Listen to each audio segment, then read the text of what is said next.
That splendid music, the coming in music, the Elephant March from Aida, is the music I've chosen for my funeral.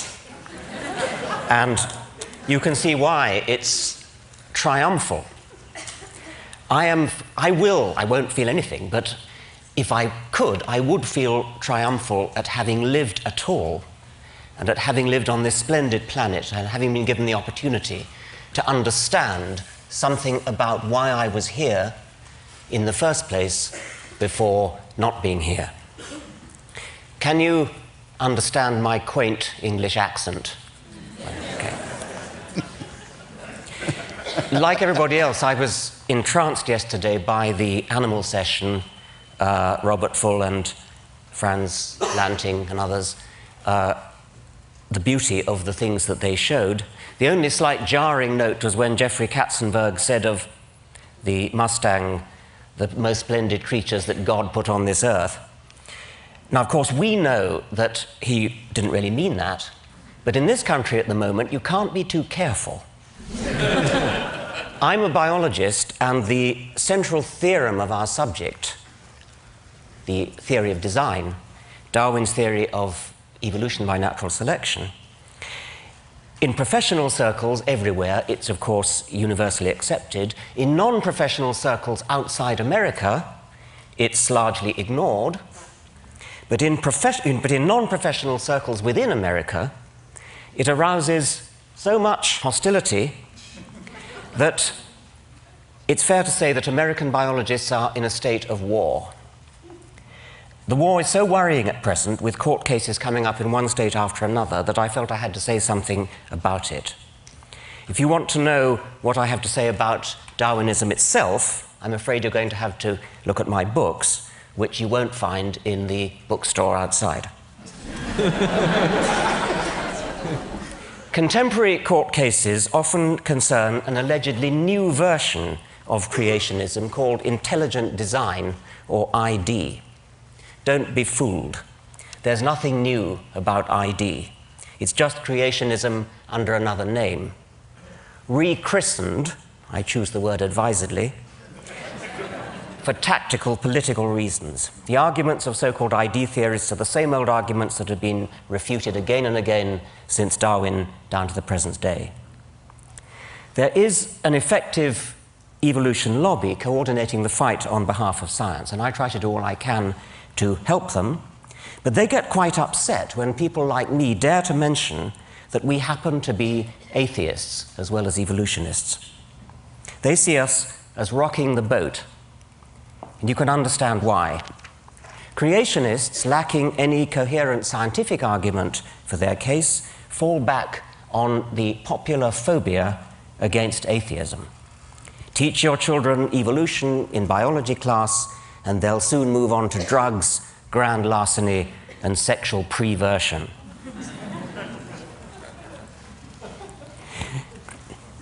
In fact, of course, educated theologians from the Pope down are firm in their support of evolution.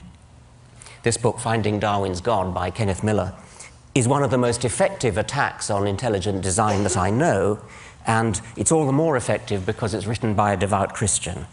People like Kenneth Miller could be called a godsend to the evolution lobby, because they expose the lie that evolutionism is, as a matter of fact, tantamount to atheism. People like me, on the other hand, rock the boat. But here I want to say something nice about creationists. It's not a thing I often do, so listen carefully. I think they're right about one thing. I think they're right that evolution is fundamentally hostile to religion. I've already said that many individual evolutionists, like the Pope, are also religious, but I think they're deluding themselves. I believe a true understanding of Darwinism is deeply corrosive to religious faith. Now, it may sound as though I'm about to preach atheism, and I want to reassure you that that's not what I'm going to do. In an audience as sophisticated as that, as this one, that would be preaching to the choir. No, what I want to urge upon you instead, what I want to urge upon you is militant atheism.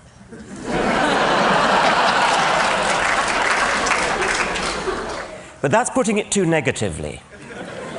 If I was a person who were interested in preserving religious faith, I would be very afraid of the positive power of evolutionary science, and indeed science generally, but evolution in particular, to inspire and enthrall precisely because it is atheistic. Now, the difficult problem for any theory of biological design is to explain the massive statistical improbability of living things. Statistical improbability in the direction of good design. Complexity is another word for this.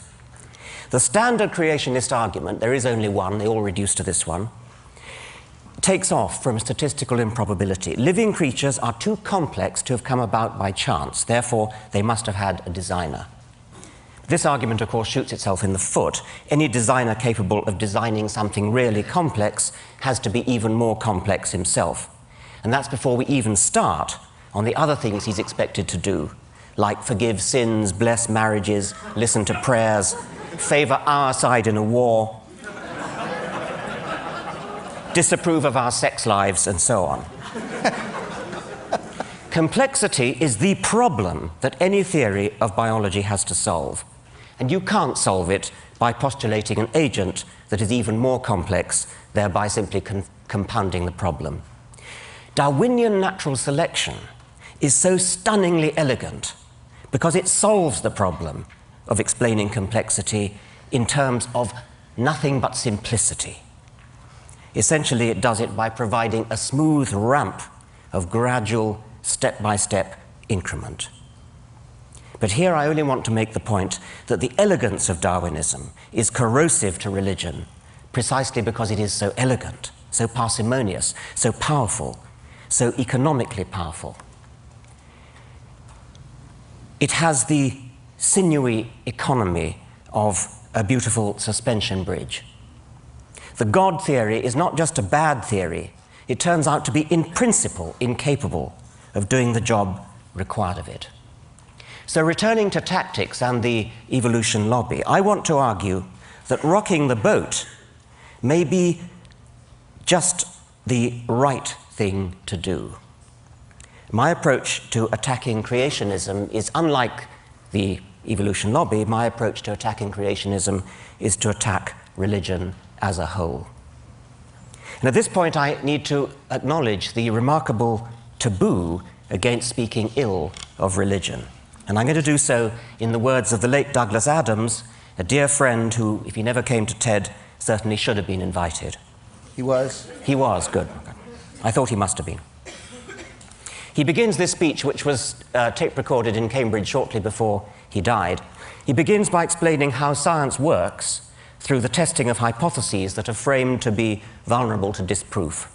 And then he goes on, I quote, "Religion doesn't seem to work like that. It has certain ideas at the heart of it which we call sacred or holy. What it means is, here is an idea or a notion that you're not allowed to say anything bad about. You're just not. Why not? Because you're not." Why should it be that it's perfectly legitimate to support the Republicans or Democrats, this model of economics versus that, Macintosh instead of Windows, but to have an opinion about how the universe began, about who created the universe, no, that's holy. So we are used to not challenging religious ideas. And it's very interesting how much of a furore Richard creates when he does it. He meant me, not that one.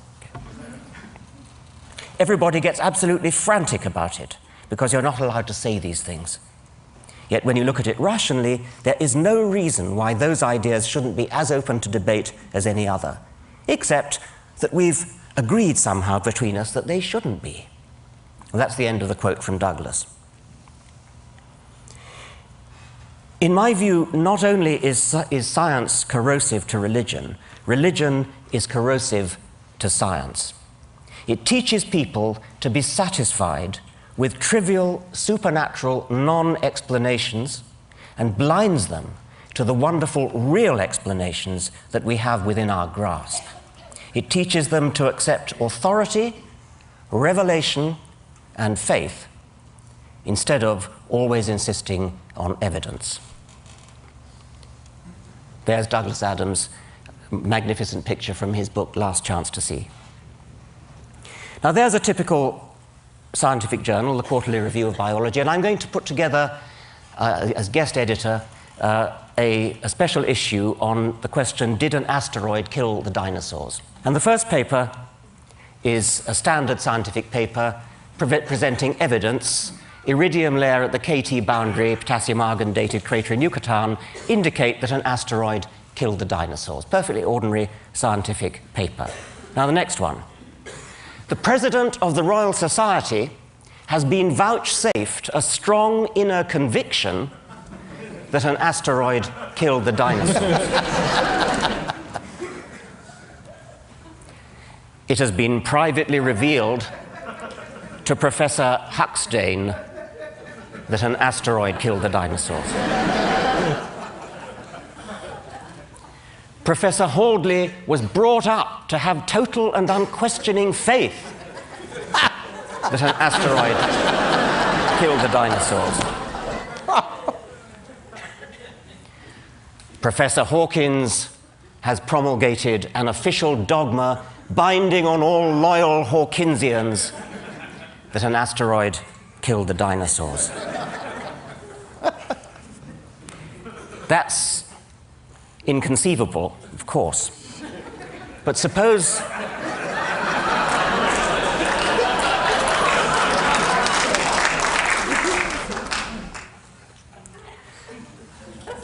in 1987, a reporter asked George Bush Sr. whether he recognized the equal citizenship and patriotism of Americans who are atheists. Mr. Bush's reply has become infamous. No, I don't know that atheists should be considered citizens, nor should they be considered patriots. This is one nation under God. Bush's bigotry was not an isolated mistake blurted out in the heat of the moment and later retracted. He stood by it in the face of repeated calls for clarification or withdrawal. He really meant it. More to the point, he knew it posed no threat to his election. Quite the contrary. Democrats, as well as Republicans, parade their religiousness if they want to get elected. Both parties invoke one nation under God. What would Thomas Jefferson have said? Incidentally, I'm not usually very proud of being British, but you can't help making the comparison.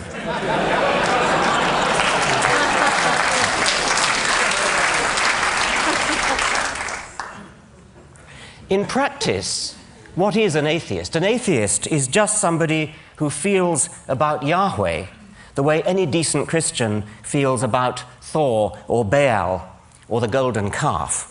As has been said before, we are all atheists about most of the gods that humanity has ever believed in. Some of us just go one god further.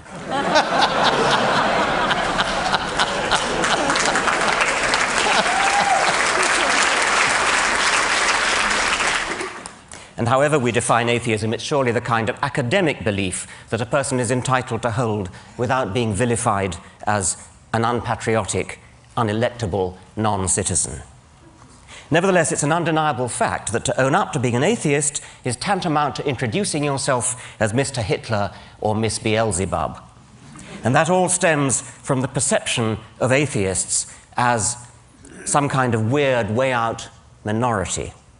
Natalie Angier wrote a rather sad piece in the New Yorker saying how lonely she felt as an atheist. She clearly feels in a beleaguered minority. But actually, how do American atheists stack up numerically? The latest survey makes surprisingly encouraging reading. Christianity, of course, takes a massive lion's share of the population, with nearly 160 million. But what would you think was the second largest group, convincingly outnumbering Jews, with 2.8 million, Muslims with 1.1 million, Hindus, Buddhists, and all other religions put together? The second largest group, with nearly 30 million, is the one described as non-religious or secular. you can't help wondering why vote-seeking politicians are so proverbially overawed by the power of, for example, the Jewish lobby. The State of Israel seems to owe its very existence to the American Jewish vote, while at the same time consigning the non-religious to political oblivion.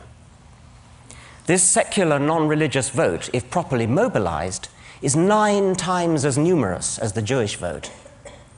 Why does this far more substantial minority not make a move to exercise its political muscle? Well, so much for quantity.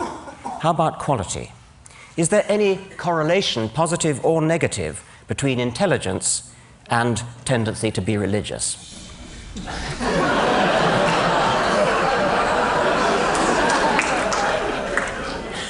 The survey that I quoted, which is the ARIS survey, didn't break down its data by socioeconomic class or education, or IQ or anything else. But a recent article by Paul G. Bell in the Mensa magazine provides some straws in the wind.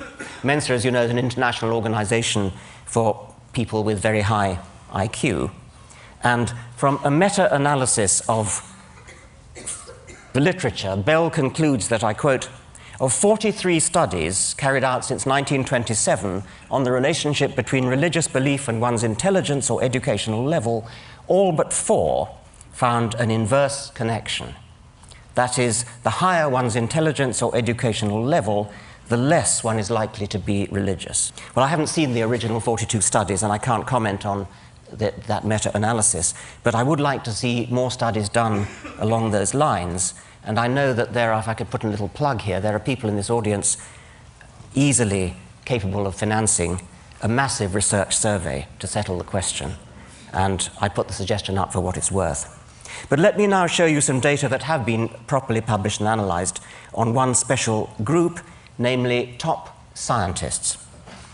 In 1998, Larson and Whittam polled the cream of American scientists, those who've been honored by election to the National Academy of Sciences. And among this select group, belief in a personal God dropped to a shattering 7%. About 20% are agnostic, and the rest could fairly be called atheists. Similar figures obtained for belief in personal immortality. Among biological scientists, the figure's even lower. 5.5% only believe in God. Physical scientists, it's 7.5%. I've not seen corresponding figures for elite scholars in other fields, such as history or philosophy, but I'd be surprised if they were different. So we've reached a truly remarkable situation, a grotesque mismatch between the American intelligentsia and the American electorate. A philosophical opinion about the nature of the universe, which is held by the vast majority of top American scientists, and probably the majority of the intelligentsia generally, is so abhorrent to the American electorate that no candidate for popular election dare affirm it in public. If I'm right, this means that high office in the greatest country in the world is barred to the very people best qualified to hold it, the intelligentsia, unless they're prepared to lie about their beliefs. To put it bluntly, American political opportunities are heavily loaded against those who are simultaneously intelligent and honest.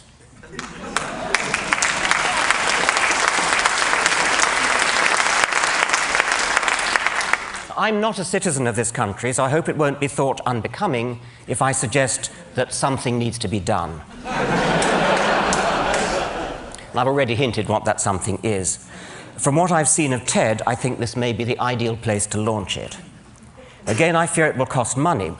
We need a consciousness-raising, coming-out campaign for American atheists. This could be similar to the campaign organized by homosexuals a few years ago, although heaven forbid that we should stoop into public outing of people against their will.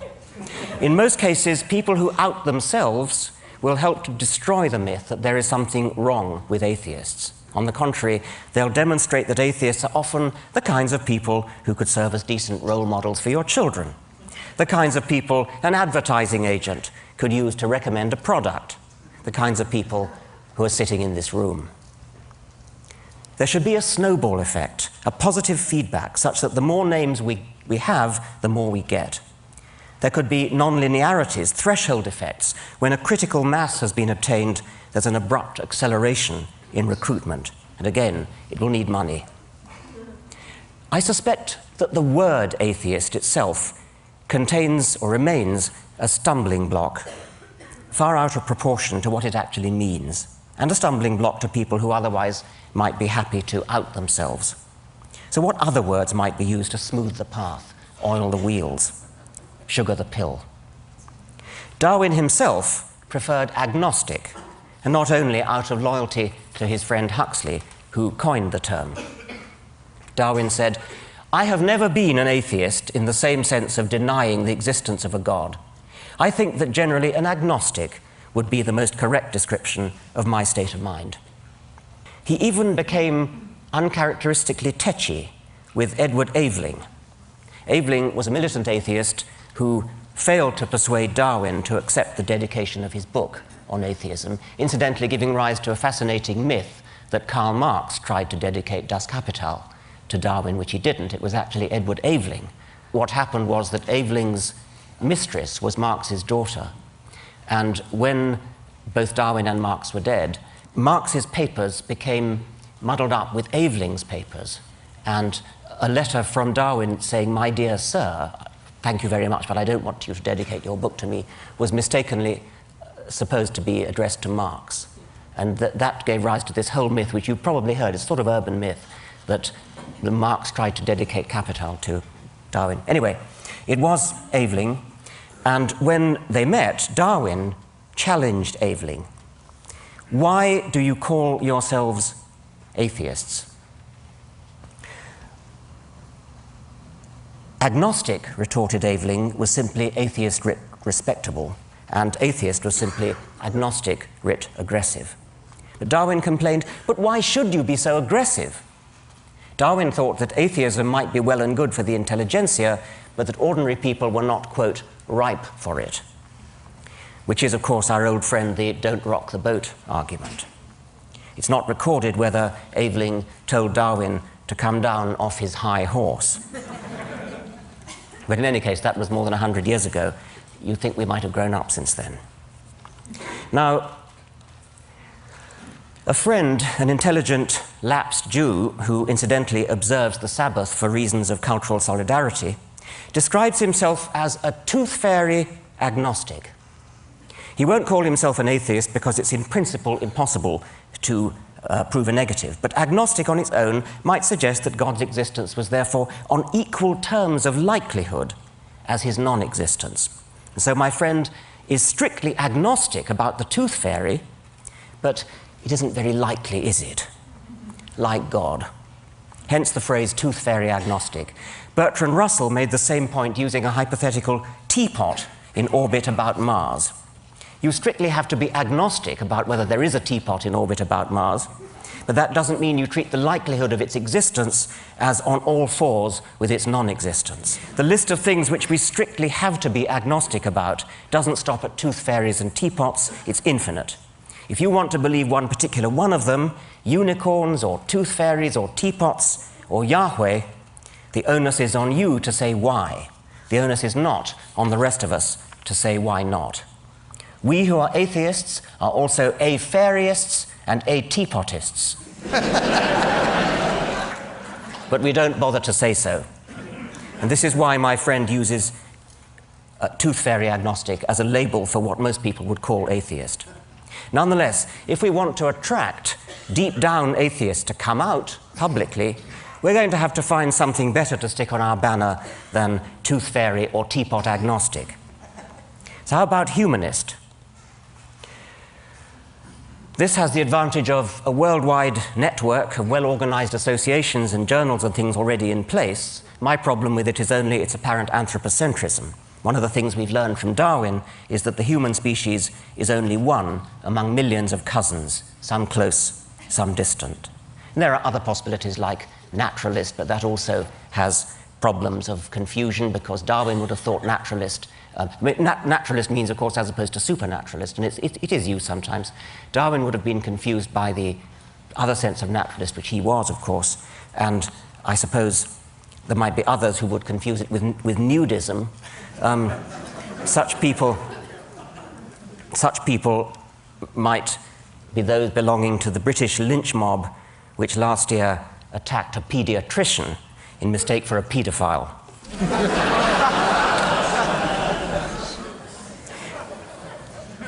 I think the best of the available alternatives for atheist is simply non-theist.